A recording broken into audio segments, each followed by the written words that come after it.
Baik, mungkin ada yang bertanya, Ustadz kenapa kok dilarang? Itu kan sholat, itu kan ibadah, sholat. Bukankah ibadah itu baik? Kan lebih baik dibandingkan orang-orang yang melakukan perbuatan-perbuatan haram, zina, minum-minuman keras, melakukan perampokan. Kan lebih baik sholat, Ustaz. Mungkin ada sebagian yang terbawa perasaan yang pada akhirnya dia mengeluarkan perkataan demikian. Padahal, ikhwatal iman, perlu diketahui bahwa amalan yang tidak ada contohnya itu lebih disukai oleh iblis dibandingkan dengan maksiat. Pelaku maksiat dia betul-betul sadar dengan akal sehatnya bahwa apa yang ia lakukan itu salah. Hanya saja ia dikalahkan oleh hawa nafsunya. Ini pelaku maksiat.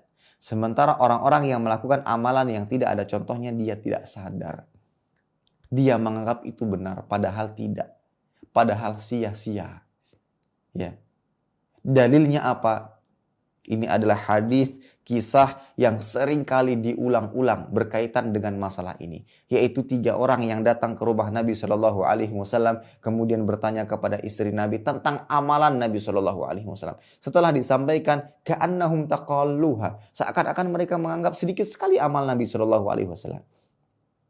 Ya. Mereka mengatakan Nabi SAW adalah seorang hamba, Rasul, yang diampuni dosa-dosa yang lalu dan akan datang. Namun, amalannya kok tidak begitu banyak. Ini sebagaimana yang mereka katakan.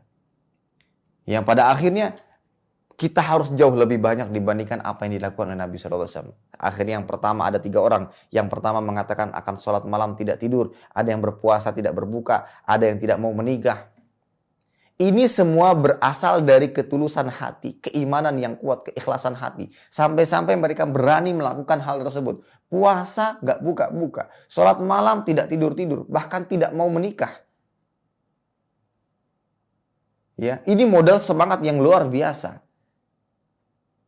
Mereka terbawa perasaan. Kita ini jauh lebih butuh kepada ibadah yang sama sekali tidak mendapatkan jaminan ampunan. Akhirnya terdengar oleh Nabi SAW. Tatkala disampaikan oleh Nabi SAW, Nabi mengatakan, apakah kalian mengatakan demikian dan demikian? Maka mereka mengatakan iya. Kemudian Nabi mengatakan, ama inilah akhsyakum lillah wa atqakum lah. Kata Nabi SAW, aku adalah hamba yang paling takut dan paling bertakwa kepada Allah Subhanahu Wa Taala.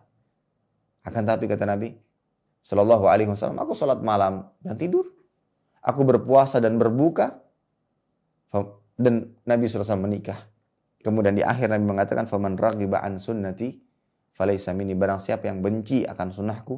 Jadi orang-orang yang tidak mengikuti sunnah Nabi dikatakan sebagai orang yang benci, maka dia bukan termasuk golongan Nabi SAW. Mudah-mudahan hadis ini betul-betul difahami sehingga tidak ada lagi yang mengatakan kan itu sholat Ustaz, baik karena sholat. Tidak ada lagi yang mengatakan demikian. Kenapa? Karena ibadah itu namanya, karena ibadah adalah harus berlandaskan dengan dalil. Terima kasih. Jazakumullah khairan wa barakallahu fikum. Video ini dibuat atas partisipasi dari donasi Anda. Semoga menjadi amal jariah bagi Anda semuanya.